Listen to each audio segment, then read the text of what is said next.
John Wooden, arguably the most famous coach in sports history, was famous for having his teams, when they were not performing at the level that he thought they should, having his teams practice the basics again. So he was a basketball coach, and anytime that they were not performing the way he thought that they should, he would have them practice dribbling and passing and shooting again as if they were newbies and had never played in the sport. And mind you, these were professional basketball players. Now, not that I'm a sports fan, this is as much as I know about sports, but there is a huge, really important lesson for us to talk about today that stems from that anecdote and from that information that I learned about John Wooden a long while ago.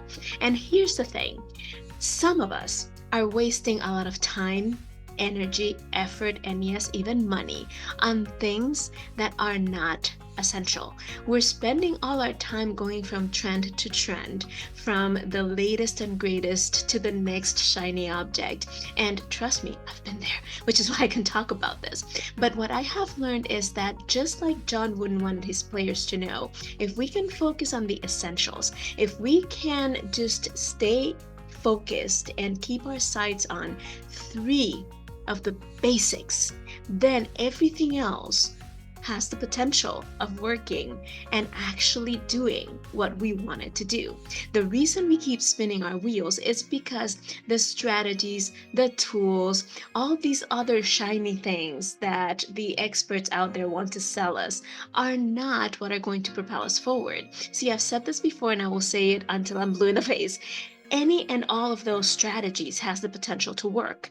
The reason they work for some people and not for others is because the people for whom it works have some of the basic things that they need in place. They have some of the foundational things, the essentials in place to make those other things work. And the reality of it is that once you have that foundation, any of the strategies, you can pick any of them. You can pick any tool, any strategy, any mode, anything that you want to use, and it will work. But if you don't have the foundations and the essentials in place, it doesn't matter how good the tactic is, it doesn't matter how good the strategy is, it doesn't matter how great the mentor that's teaching it to you is, and how many other success stories they have. If you don't have the essentials in place, you're going to struggle and stumble and probably give up before you see any kind of success or gain any kind of headway. So what I want to talk about today is, how do we focus on the essentials? What are the three main things that we should keep in mind and understand that are going to help cement anything else that we want to use as we move forward towards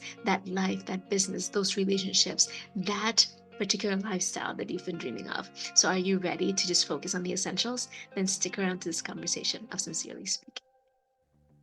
You need confidence to move forward. Without confidence, you can't really achieve that dream, desire, calling, or lofty element, venture that you've had in your heart to do.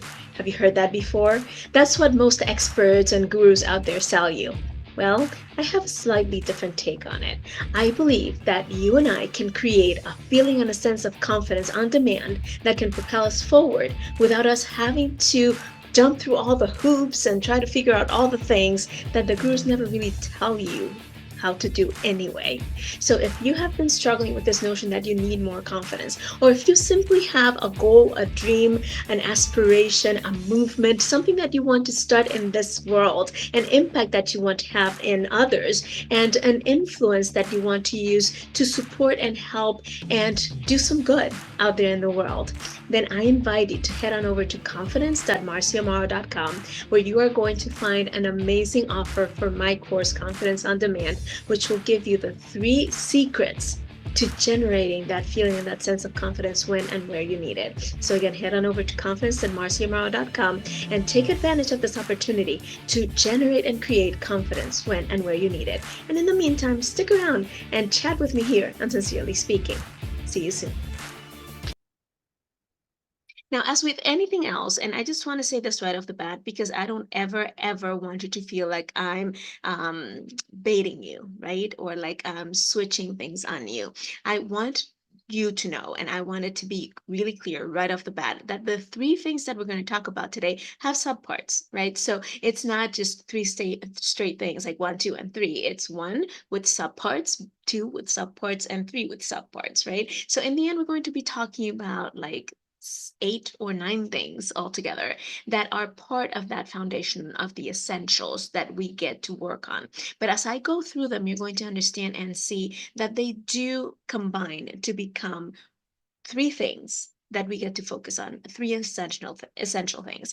And once we have these things in place, once we understand what these things are, then we can take any strategy, any tool, any business, anything that's shared with us out there, and we can make it work because we have the foundational pieces in place to make them work. All right, so the very first thing and the most important thing, and if you've been following me for a while, you've heard me say this before, but everything begins with self-awareness.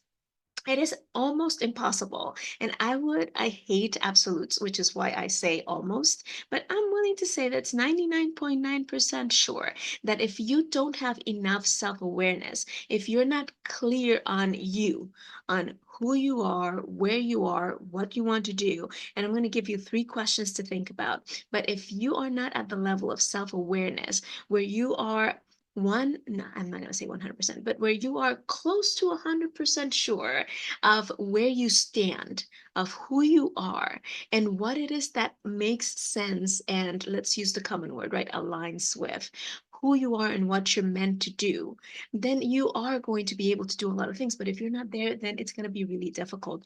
This is what I experienced at the beginning. I didn't have the level of self awareness that I needed. I knew I wanted a business and I knew I wanted to help people, but I wasn't clear on exactly who I was and what that looked like for me. I didn't understand what worked for me as a human being that aligned with or went along with my values, with my purpose, with the calling that was over my life. So I was trying these strategies, these businesses, these different things, and they all sounded interesting to me and they all had potential. And I saw many people make a lot of money with them, and I saw a lot of people do great things with them. But I would try them and I would fumble and I would get more than just resistance, right? Because resistance you get to work past, but it was like almost like hitting my head against the wall over and over and over and over and over and over again. And I just couldn't get any traction. I couldn't move forward with them until I understood that a big part of the problem was that I didn't know what made sense for me. I didn't know myself. I wasn't aware enough of myself to pick the things that made sense for me. And it didn't matter if it made sense for a lot of other people, no other people, it didn't matter. It needed to make sense for me, right? So the alignment comes from the self-awareness. If you don't know yourself, you can't find things that are congruent with who you are and where you want to go. So the three questions to ask yourself are these.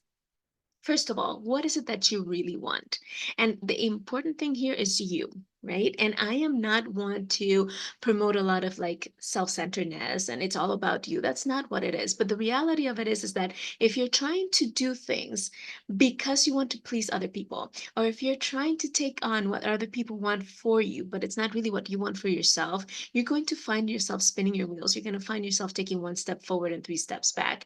So the very first thing to understand is, what do you really want?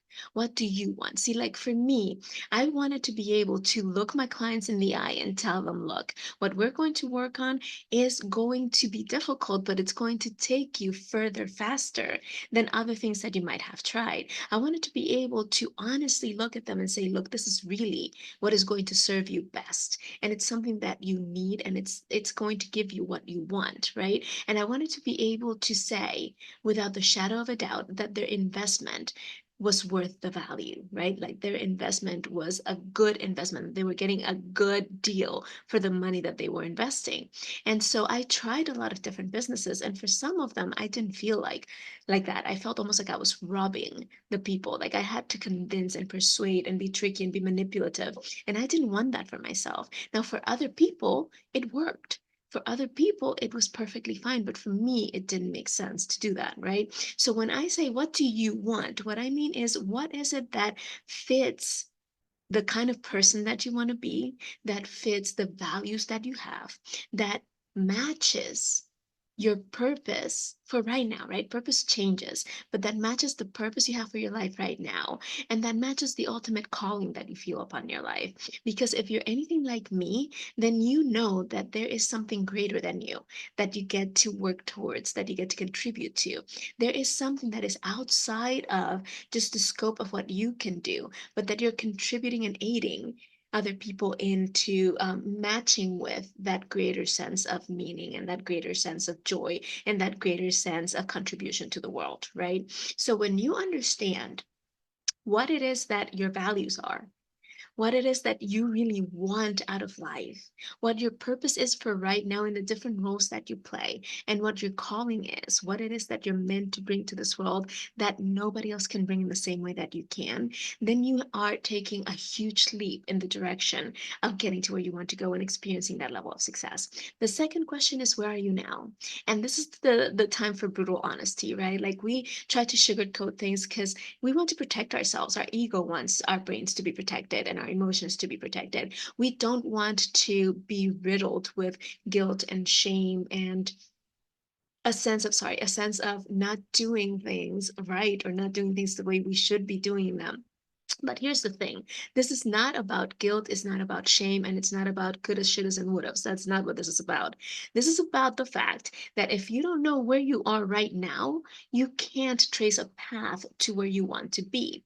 When my husband and I got married, we went on honeymoon to California. We're from Puerto Rico originally, and we had never been to California. And we rented a car and we wanted to go from Anaheim, where we were staying, to LA. And so at the time, we didn't have GPS. So I took out a map. I found our hotel room. I traced a path to where we wanted to go in LA, and I sat in the passenger seat because I was going to be the navigator, right? I was going to tell my husband where to go. And so we started out, and it was really nice, and then I fell asleep. My husband, being newlyweds, didn't want to wake me. He just enjoyed looking at my precious and angelic face while I slept. And so he didn't wake me, and we just kept driving. Needless to say, we missed our exit. We got completely lost. It was a mess. But the very first thing we had to do when I finally woke up and we wanted to trace a path back to where we wanted to be was figure out where we were at the time. And until we pulled over, asked around, and figured out exactly where we were, and found that spot on the map, we couldn't trace a path back to where we needed to go. Right? So that's what this is about. It's about understanding that if you're not brutally honest with yourself about where you are right now, that is a key essential. It's knowing your departure point, and then you can start tracing the path to the next thing that we're going to ask, which is what is the first destination that you want to get to? And I'm going to clarify that in a second, right? But in order to know where you are right now, you need to say, okay, if you're looking at your business, where are you right now? Do you have some systems in place? Are you making any money? Do you have a team and do you need one?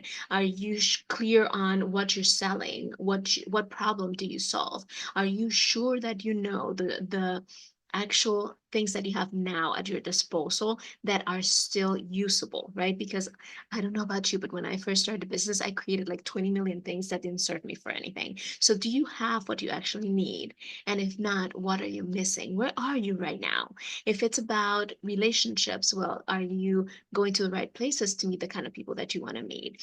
You see what I'm saying? So be brutally honest. If it's, I lost a lot of weight at one point, and I had to stop telling myself that my clothes were shrinking or that it wasn't that bad. I had to stop and say, look, you are really overweight. This isn't healthy. Your clothes are not shrinking. They don't fit anymore. And you're having to buy bigger and bigger clothes because you're getting bigger and bigger yourself, right? And until I was able to do that and look at myself and figure out whether that was something that bothered me in the first place, whether that was something that was important to me in the first place, and then figure out exactly where I wasn't able to lose and keep the weight. Like I could yo-yo, right? I could lose 5, 10 pounds usually really quickly, but then gain them right back just as quickly, if not faster, right? So until I was able to see exactly where I was, I couldn't make the progress that was sustainable. And so that's the next thing. Where are you right now? And be brutally honest about it. The next thing is, where do you want to go right now? What is your first destination? What is your first landmark that you're trying to get to? Imagine this as a road trip, not necessarily a flight because flights are different, but imagine this as a road trip, right? Let's say that you want to get from California to New York. I don't even know how long it takes. It's several several days to get from California to New York in a road trip. So you are not expecting to make it in one sitting, like sitting in your car, start driving, and not stop until you get from California to New York. That's unrealistic. You're going to need gas. You're going to need to go to the bathroom. You're going to need to eat. You're going to need to rest. Right? So there are some things that you need to do along the way to get you from where you are to where you want to go. So what is the first destination? Like if I was going from California to LA, I might stop at, let's say, Las Vegas. I don't know, Nevada first, and stop there, spend the night, eat something, put some gas in the car, and then go. I don't even know if you can make it that far. That's just an example that I'm making up.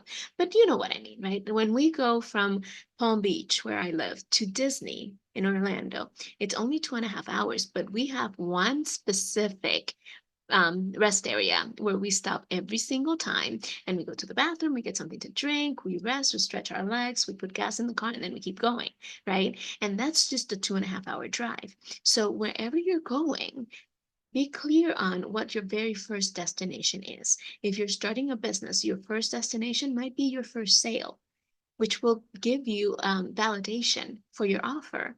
Then after that, it might be to make your first $1,000. Then it might be to make your first $5,000, then 10, right? And you keep moving further along on the road to where you want to be, which might be, I don't know, eventually I want $1 million business. Yes, but you go step by step by step. So you need to be clear on where you are right now and what that first destination, that first landmark, or that first big win, big milestone is, right? That big milestone is. And so that's all about self-awareness. It's about knowing what you want, who you are, what you want, where you want to go, where you are right now, and what your first landmark is, or your first mile marker is on the way to that destination. Yes? Okay. The second thing is what I call PDA. PDA. And no, that's not public displays of affection, even though you can show affection to yourself wherever you want. It's completely up to you. But PDA stands for perception, decision, and action. I always say that life is reduced to those three things, right? The whole of life, the life that you experience, the life that you create, the life that you have, is based on your perceptions, the decisions that you make based on those perceptions, and the actions that you take based on those decisions, right? So the second thing is understanding, okay, how am I perceiving my circumstance right now? What am I looking at? And how am I thinking about this goal or this destination or this thing that I want to get to?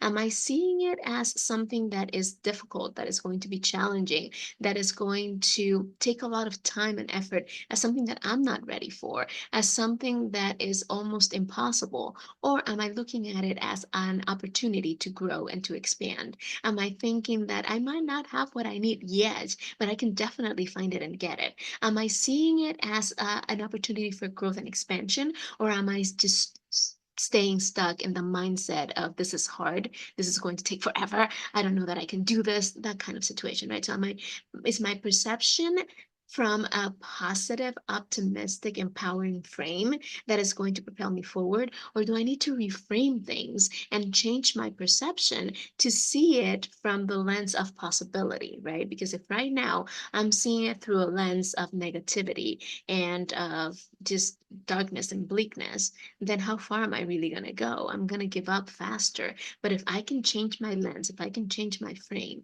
and put on a perspective of possibility, of empowerment, of action, then I can get farther, right? Because that is going to lead me to making decisions that are more conducive to taking the kinds of actions that are going to move me forward.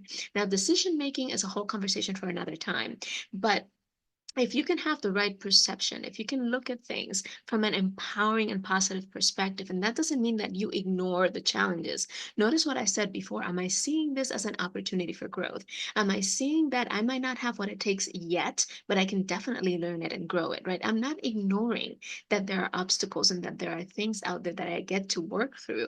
What I am doing in my process of changing my perception is understanding that there's always a way. It's understanding that there's always a path forward, and that is, if others have done it, then I can do it too. It's just a matter of figuring out where I'm at, right? What we talked about before, where I'm at and where I want to go and what I need in between and where to get it and how to get it from, where to get it from and how to get it. That's what I meant to say.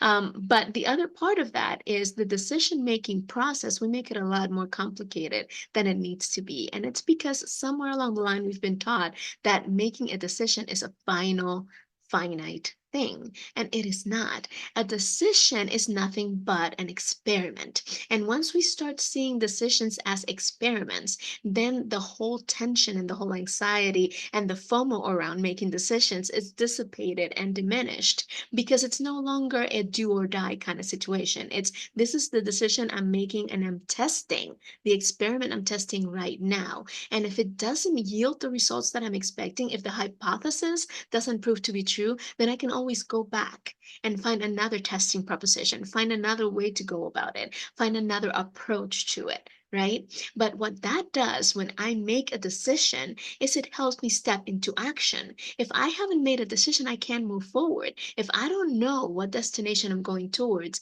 I can tell the GPS where I'm at until I'm blue in the face. It's not going to give me a route until I input a destination as well. And I have to make a decision for that, right? And when you input the destination, most GPSs, if not all, will give you at least 3 or 4 alternative routes that you can take, right? So the decision is okay, right now I'm seeing that I have this option, and this option. They will all get me to that destination eventually. All I'm doing is picking one for now. And if along the way I run into an accident or a roadblock or I just don't like it, I can always switch the route that I picked and pick another one to test, and it will still take me to the destination. Might take a little longer, might take a little less time, might take me through a more scenic route, might take me through some more riskier areas, right? But in the end, it's all leading me to the same destination. So let's remove the pressure off of the decision by thinking that once we make a decision, it's set in stone. It is not. A decision is nothing but an experiment that we're testing for an amount of time, right? And we're putting parameters around it like we would with any other experiment, right? This is what I'm testing. This is what I'm looking for, right? This is the hypothesis that I'm trying to prove right. And this is the amount of time that I'm going to test it for. And once we know that, then we can just test it without the pressure of thinking that it has to be perfect or that if we didn't try this other thing, then it's gone forever. No, we can always go back and test it later, right? But the important thing is that whatever decision we make, we must take action. We must move. So Tony Robbins always says that you should never leave the site of making a decision without taking some sort of action towards that decision, right? And I agree with him 100%. So if you decided that this is the route you're taking, the very first thing you should do is pack, right? Or trace it on a map or do something with it right away to cement the fact that that is the decision that you're testing and to tell your brain what it should be looking for because that's where you're moving next. Make sense? So once we have the self-awareness and we know what we want, where we are, where we want to go, and we look at our perception of it, right? The PDA, we look at our perception of it, we reframe it to make sure that it is as empowering and as positive as we can make it. We make a decision of what we're going to test first, and then we start taking action. The third essential is your communication. The third essential is how do you talk to yourself and to others about this decision, this destination that you're moving towards? What kind of verbiage do you use in your internal and your external communication? And the reason communication is an essential in this conversation, it's because through communication is that we create the clarity, the congruence, and the connections that we're going to need to continue moving forward, even when things get challenging. And I didn't say if, even when things get challenging, even when obstacles arise, even when things are not going as smoothly as we would like, it is through communication. And again, internal and external, I'm going to explain more in a second, but it is through communication that we get to the next point of clarity, that we get to the next point of congruence, that we develop the next level of connection so that we can continue moving forward. Now, when I say internal communication, I'm talking about your self talk. I am a huge proponent of managing and working on your self talk first. I think that I would be doing everybody that I work with a huge disservice if I called myself a leadership communication coach and I didn't first start to teach you how to talk to yourself.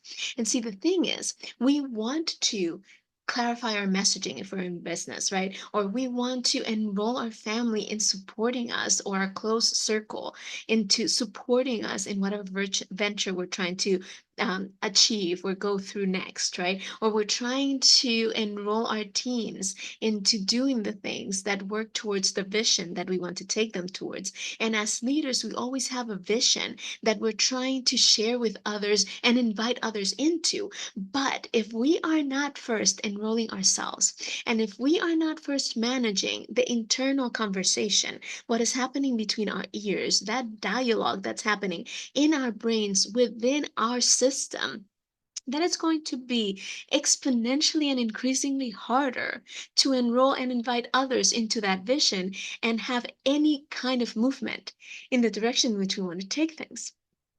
So, the most important part of communication is the internal communication, the self talk, the way we talk to ourselves.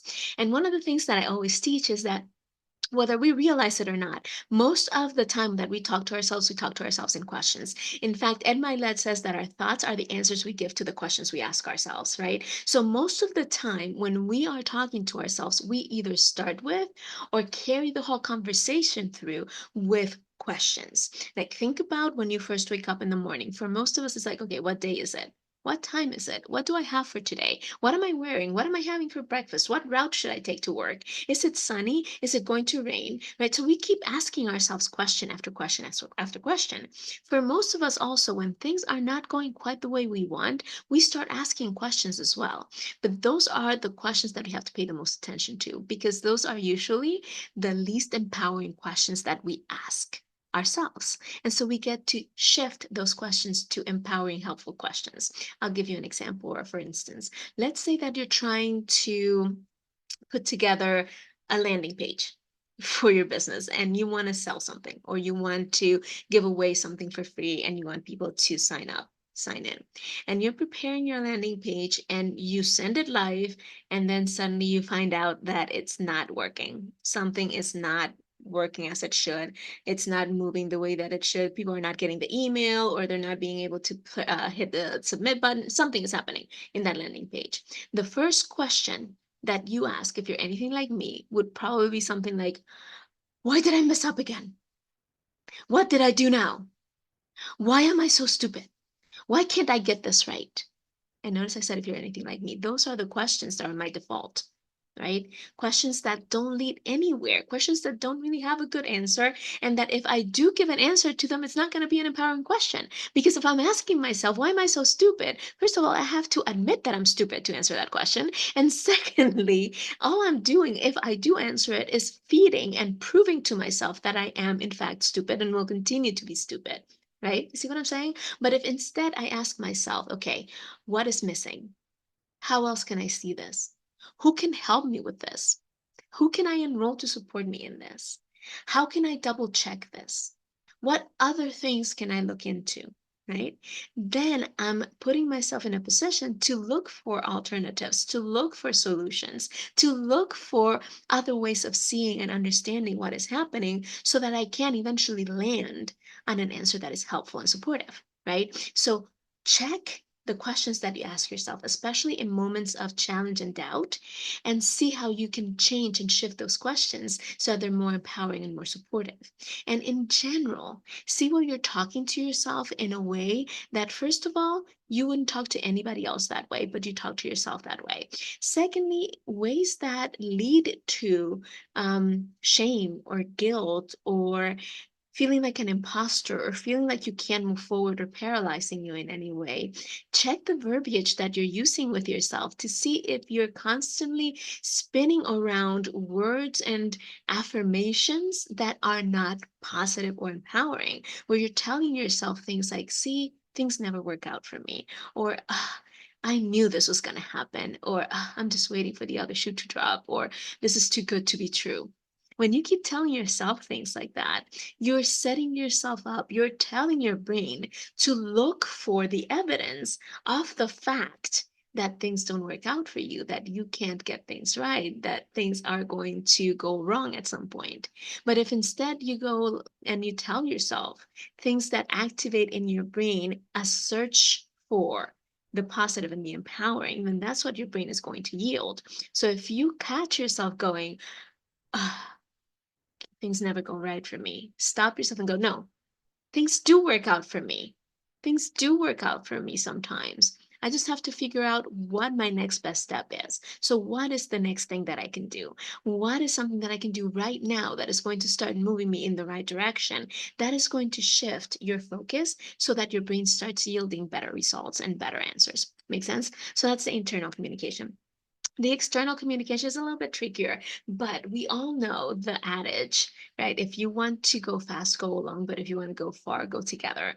And that talks about or speaks to the fact that when you can create connections and collaborations that are powerful, that are meaningful, that are all enrolled in the same vision, then you can go a lot further. You can expand your reach, you can expand your impact, you can expand your influence, and yes, you can even expand your income. Zig Ziglar used to say that you can get anything in life you want if you help enough people get what they want. And when we're talking about communication, as a leader, the most important thing that we can communicate with others is the vision that we're working towards, is that ultimate destination, that ultimate goal, that ultimate calling that we are working to bring into reality in our space, in our life, and with the people around us. So when we learn how to first, speak with conviction. And that is the first thing. If you are not fully convinced that what you're working towards is what is best for you and for others around you, you're never, ever, ever, ever going to get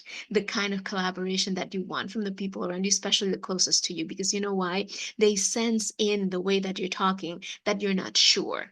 And because they want to protect you, because they care about you, they're going to dissuade you from going in that direction because they perceive that you're not sure that's where you need to go. And so they want to save you the aggravation, the frustration of trying something that is not going to yield the results that you're after.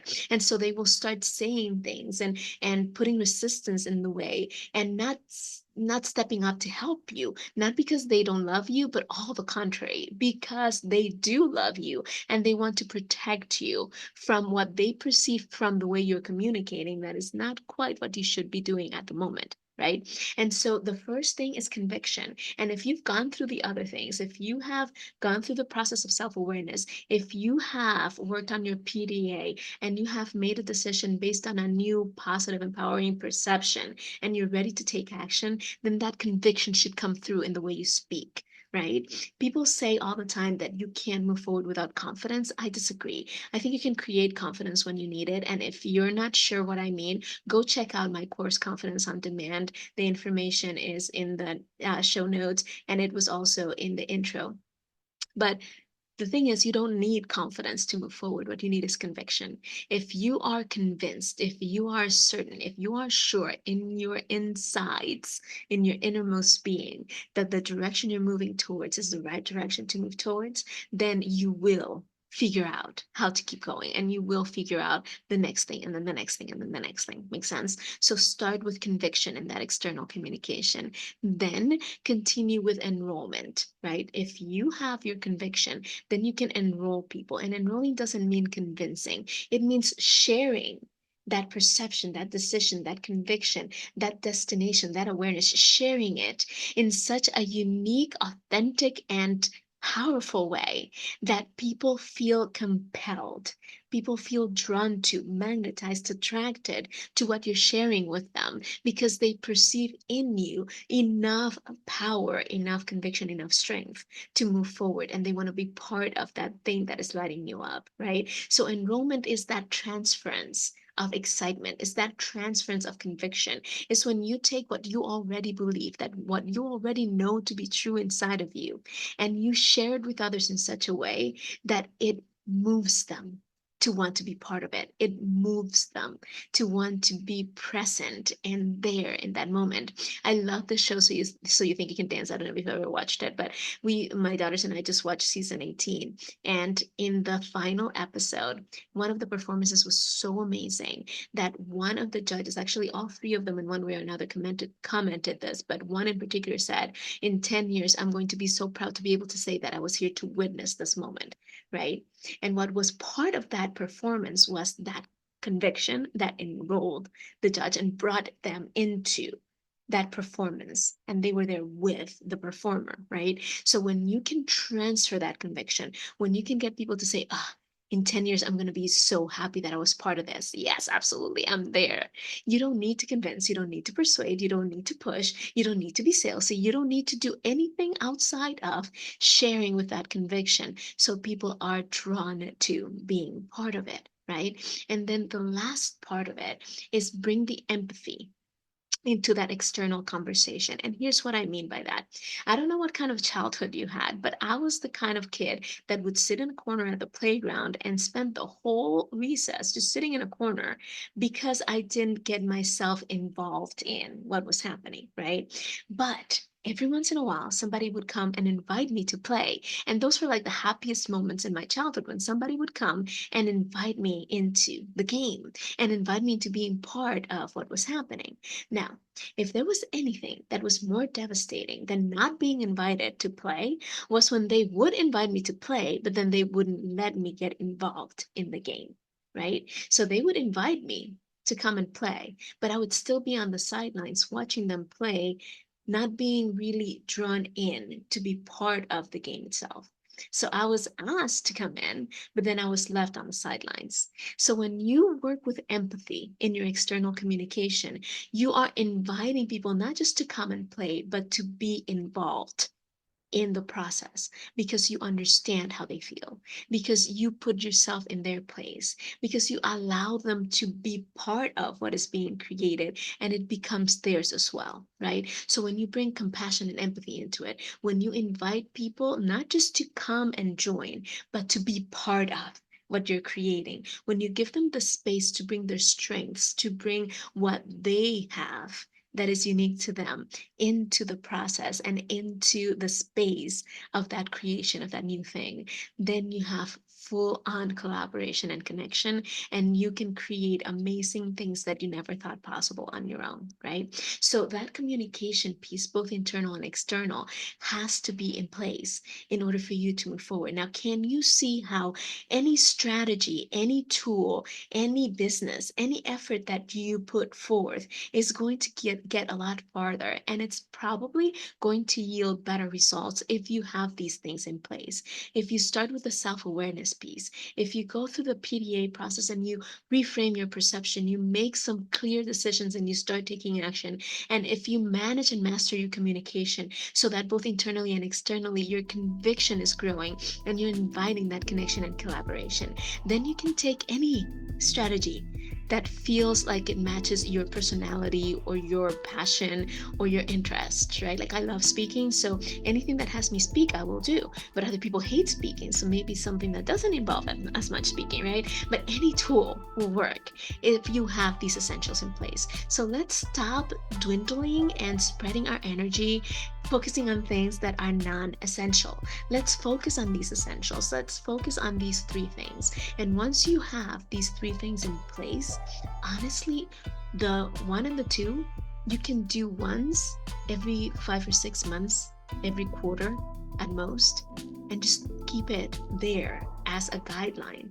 What you really need to focus on the daily is your internal and external communication so that you can keep moving forward, so that you are in the right mindset and the right mind frame, and so that you can keep working through and getting over the obstacles because you're feeding your brain and your teams around you the right information at the right time.